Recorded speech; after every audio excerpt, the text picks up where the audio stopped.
जय श्री राम व्यूवर्स। हम कथा कर रहे हैं कि भगवान जी इस धरती पर किन किन कारणों के कारण आते हैं। पिछली वीडियो में हमने बहुत सारे कारण जाने कि भगवान इस धरती पर क्यों जन्म लेते हैं। फिर आपके पास कथा आई कि नारद मुनि ने भगवान विष्णु जी को श्राप क्यों दिया था, जिनके कारण भगवान को मनुष्य रूप में अवतार लेना पड़ा। वह कथा मैं पहले बता चुकी हूँ कि नारद मुनि ने भगवान विष्णु को श्राप क्यों दिया था। आप मेरे पिछले वीडियो में जाकर के देख सकते हैं। चलिए अब आगे की कथा कहते हैं कि किस कारण से भगवान इस धरती पर जन्म लेते हैं। इस वीडियो में महाराज दशरथ और उनकी रानी कौशल्या के पिछले जन्म की कथा कहते हैं कि भगवान राम जी ने क्यों स्वयं इनके यहाँ पर ही जन्म लिया। चलिए आइए पता करते हैं कि वह क्या कारण है कि दशरथ और कौशल्या जी के यहाँ पर ही राम जी का जन्म होता है। चलिए आइए कथा शुरू करते हैं। महाराज स्वयं मनु और शत्रुपा रानी, जिससे मनुष्यों की अनोखी सृष्टि हुई है। यह दशरथ और कौशल्या जी के पिछले जन्म की कथा है कि भगवान ने इन्हें क्या वरदान दिया था, जिसके कारण राम जी के रूप में इनके यहाँ जन्म लिया। धर्माचरण इनका बहुत ही अच्छा था। आज भी वेद इनकी मर्यादा को गाते हैं। उनके पुत्र राजा उत्तानपाद थे, जिनके पुत्र हरि भक्त ध्रुव हुए। मनु के छोटे पुत्र का नाम प्रियव्रत था, जिनकी प्रशंसा वेद पुराण करते हैं। फिर देवहूति उनकी कन्या थी, जो कमर्दन मुनि की प्यारी स्त्री हुई, जिसने आदि देव दीन दयालु कपिल जी को गर्भ में धारण किया था। कपिल भगवान ने सांख्य शास्त्र को प्रकट वर्णन किया, क्योंकि वे तत्व विचार में निपुण थे। उन स्वयं मनु ने बहुत समय तक राज्य किया, सब प्रकार से प्रभु की आज्ञा का पालन किया। घर पे रहते रहते बुढ़ापा आ गया, परंतु विष्णु से वैराग्य नहीं हुआ। यह विचार करके उनके मन में बड़ा ही दुख हुआ। हरि भक्ति के बिना जन्म यूं ही बीत गया। तब मनु जी ने जबरदस्ती पुत्र उत्तानपाद को राज्य दिया और आप रानी सहित वन को चल दिए। यहाँ मनु जी और शत्रुपा राजा रानी भगवान जी का नाम जपने के लिए अपने बेटे को राज्य देकर के वन को और चल पड़ते हैं। अति पवित्र साधक जनों को सिद्धि देने वाला तीर्थों में श्रेष्ठ नैमिषारण्य प्रसिद्ध है। वहाँ मुनि सिद्ध लोग रहते थे। मनु जी महाराज मन में प्रसन्न होकर वहीं चले। मार्ग में जाते हुए दोनों धीर ऐसे शोभायमान लगते हैं, मानो ज्ञान और भक्ति शरीर धारण किए हुए जा रहे हों। गोमती के किनारे जा पहुँचे। प्रसन्न होकर के निर्मल जल में स्नान किया। धर्म धुरंधर राजर्षि जान करके सिद्ध ज्ञानी मुनि मिलने के लिए आए। जहाँ जहाँ सुंदर तीर्थ सभी मुनियों ने आदर सहित करा दिए। राजा रानी का शरीर दुबला हो गया। मुनियों के समान वस्त्र धारण करके साधु जनों की सभा में नित्य पुराण सुनते थे और 12 अक्षर का सुंदर मंत्र ओम नमो भगवते वासुदेव का प्रेम सहित जपने लगे। भगवान वासुदेव के चरणों में राजा रानी दोनों का मन भली भांति लग गया। राजा और रानी भगवान जी का तप करने लगे। वे साग फल कंद का भोजन करते हुए सच्चिदानंद ब्रह्म का स्मरण करते हुए फिर वे श्री हरि के निर्मित तप करने लगे। जल के आधार पर रहते हुए फल और मूल का आधार ही छोड़ दिया। मन में सदैव इच्छा होने लगी कि उन परम प्रभु को नेत्रों से साक्षात दर्शन करें, जो निर्गुण अखंड अनंत और अनादि है। ब्रह्मवादी पुरुष जिनका सदैव ध्यान करते हैं, जिन प्रभु को वेदियों ने नीति नीति कर निरूपण किया है, जो सर्वदा आनंद स्वरूप उपाधि रहित अनुपम है, जिनके अंश से अनेकों शिव ब्रह्मा विष्णु भगवान उत्पन्न होते हैं। ऐसे भगवान सेवक के वश में हैं, अपने भक्तों के निमित्त लीला करने के लिए शरीर धारण करते हैं। वेदों का यह वचन सत्य है, तो हमारी मनोकामना अवश्य पूरी होगी। देखिए मनु जी की क्या इच्छा है कि प्रभु के साक्षात हम दर्शन करें। इसके लिए वह अनेकों कठिनों तप करते हैं। 6000 वर्ष जल के आहार से तप करते हुए बीत गए। 7000 वर्ष वायु का भी आधार छोड़ दिया। 10,000 वर्ष वह भी छोड़ दिया। एक पैर पे दोनों खड़े रहे। उनका अपार तप देख करके ब्रह्मा हरि महेश बहुत बार उनके पास आए। वर मांगो कहकर बहुत भांति से लुभाया। पर्वत परम धैर्यवान विचलित नहीं हुए। दोनों के शरीर में केवल हड्डियां रह गई थी, पर मन में कोई पीड़ा नहीं थी। देखिए, अनेकों बार ब्रह्मा हरि महेश जी उनके पास आए कि वर मांगो, तुम्हें क्या चाहिए, परंतु राजा और रानी उनके विचलित नहीं हुए। उन्हें तो परम ब्रह्म का दर्शन करना था। सर्व के प्रभु ने अनेक गति वाले राजा रानी का अपना दास जाना। तब कृपा रूपे अमृत में सनी हुई परम गंभीर आकाशवाणी हुई, वर मांगो।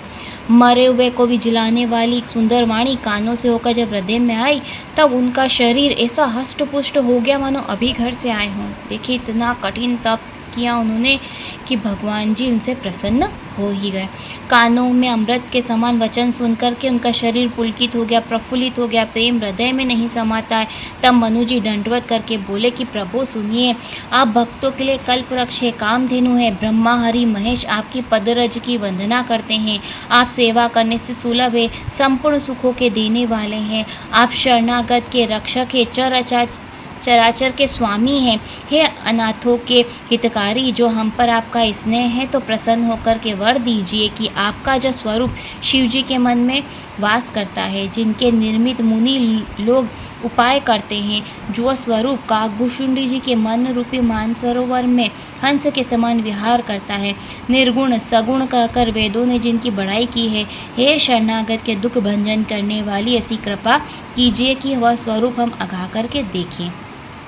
राजा रानी के कोमल विनय से पूर्ण प्रेम भरे वचन सच्चन भगवान जी को बहुत ही प्यारे लगे। भक्त वत्सल्य कृपा निधान प्रभु विश्वव्यापी भगवान जी प्रकट हो गए। भगवान जी नील कमल, नील मणि, नील घटा वाले मेघ के समान श्याम शरीर की शोभा को देखकर करोड़ों कामदेव लज्जित हो जाते हैं। देखिए, भगवान जी का स्वरूप यहाँ पर बतलाया गया है। देखिए, आइए हम सुनते हैं। उनका मुख शरद के पूर्ण चंद्रमा की कांति के समान छवि की सीमा स्वरूप था। सुंदर कपोल हो थोड़ी और शंख के समान 3 रेखा वाली सुंदर ग्रीवा थी। होठ लाल, दांत और नाक सुंदर थे। चंद्रमा की किरणों को नीचा दिखाने वाली मनोहर हंसी थी। नवीन कमल के समान विशाल नेत्रों की सुंदर शोभा चितवन ऐसी सुंदर थी कि मन को हर लेती थी। कामदेव के धनुष की शोभा को हरने वाली भ्रकुटी थी। विशाल मस्तक पर तिलक बहुत ही शोभायमान और दीप्यमान हो रहा था। मकराकृत कुंडल, शीश पर रत्न जड़ित मुकुट सुशोभित था। घुंघर वाले बाल मानो भौरों के झुंड थे। हृदय पर श्री वस्त्र का चिन्ह, सुंदर वनमाला, रत्न जड़ित हार और मणियों के आभूषण सुशोभित थे। सिंह के समान ऊंचे कंधे, सुंदर यज्ञोपवीत धारण किए हुए, भुजाओं पर सुंदर आभूषण बांधे हुए, हाथी के सुंड के समान सुंदर भुजाएं, कमर में तरकस बांधे हुए, हाथों में धनुष बाण लिए हुए हैं। बिजली को लजाने वाला पीताम्बर था। उदर पर सुंदर 3 रेखाएं थी। नाभि ऐसी मनोहर थी मानो यमुना जी के भंवरों की शोभा छीन रही हो। जिनमें मुनियों के मन रूपी भोरे बसे, उन चरणों की शोभा तो कहीं नहीं जा सकती हैं। बाएं भाग में सदा अनुकूल रहने वाली शोभा की कांत जगत की मूल कारण आदि शक्ति शोभायमान है। जिनके अंश से गुणों की खान असंख्य लक्ष्मी पार्वती जो ब्रह्मांड उत्पन्न होती है, और जिनके बोहों के संकेत मात्र से जगत उत्पन्न होता है, वही श्री सीता जी श्री राम जी की बाईं ओर स्थित हैं। महाराज मनु जी और शतरूपा जी शोभा के समुद्र भगवान जी के अनेक रूप को आदर से ही टकटकी बांधकर देखते हुए नहीं अगाते थे। भगवान जी के ऐसा विशाल रूप देख करके उनकी आंखें ही नहीं हिलती हैं, पुतलियाँ ही नहीं चलती हैं। आनंद के मारे देह की सुधि भूल गए। प्रभु के चरण पकड़कर भूमि पर गिर पड़े। तब कृपा निदान प्रभु ने अपने कर कमल से सिर पर स्पर्श करके दोनों को तुरंत उठा लिया। कृपा निदान बोले कि मुझसे बहुत प्रसन्न जानकर के बड़ा दानी मान करके जो मन को भावे सो वरदान मांग लो। प्रभु के वचन सुनकर के दोनों हाथ जोड़े धीरज धरे मनु जी मधुर वाणी से बोले कि हे नाथ, आपके चरण कमलों के दर्शन करके हमारी सब कामनाएं सिद्ध हो गई, परंतु मन में एक लालसा है, वह सुगंभी और कठिन है, सो कहाँ नहीं जाता। हे स्वामी, आपके देने में सुगम है, परंतु मुझे अपनी कृपणता से कठिन जान पड़ती है।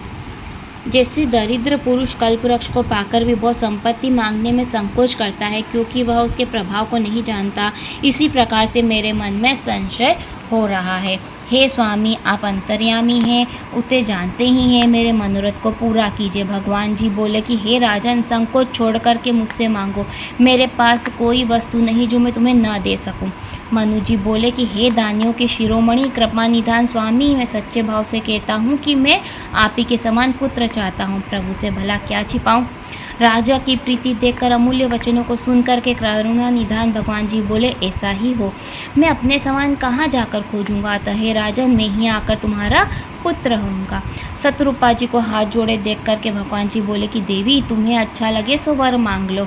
शत्रुपा ने कहा कि हे नाथ, चतुर राजा ने जो वर मांग लिया वह कृपालु मुझे बहुत ही प्रिय लगा, परंतु हे प्रभु बहुत ही कृपण है। यद्यपि भक्त के हेतु वह भी आपको अच्छी लगती है, क्योंकि आप ब्रह्मादि को उत्पन्न करने वाले जगत के स्वामी हैं, साक्षात ब्रह्म हैं, अंतर्यामी हैं।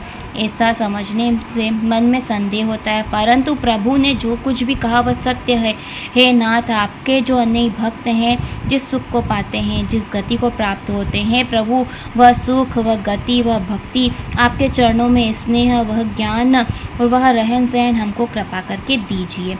शत्रुपा रानी की कोमल और गुरु वाक्य रचना सुनकर के कृपा निधान भगवान जी हंसकर बोले, जो कुछ अभिलाषा तुम्हारे मन में है वह सब तुमको मैंने दिया, इसमें संदेह नहीं है। ऐसे मनु जी ने और शत्रुपा जी ने भगवान जी से वरदान प्राप्त किया। हे माता, मेरी कृपा से तुम्हें दिव्य ज्ञान कभी नहीं मिटेगा।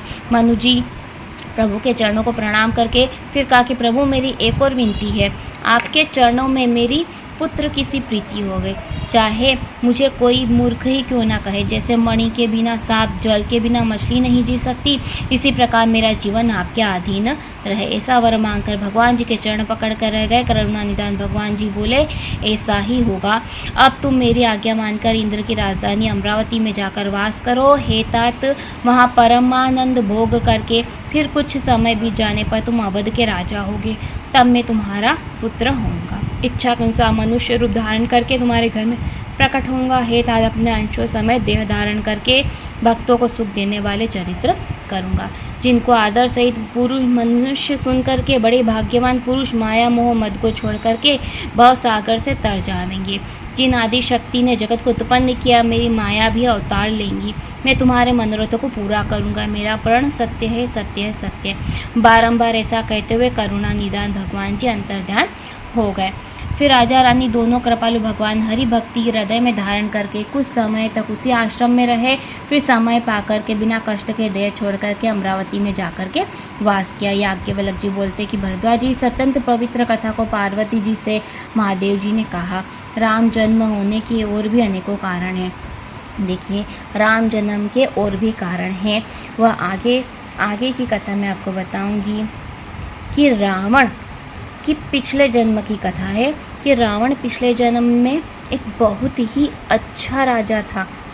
देखिए, वो इस आगे की कथा बताएंगे। आज का वीडियो यहीं पर ही समाप्त करते हैं। आपको मेरी वीडियो पसंद आई हो तो मेरे चैनल को सब्सक्राइब कर लीजिए, वीडियो को लाइक कीजिए और आगे शेयर ज़रूर कीजिए।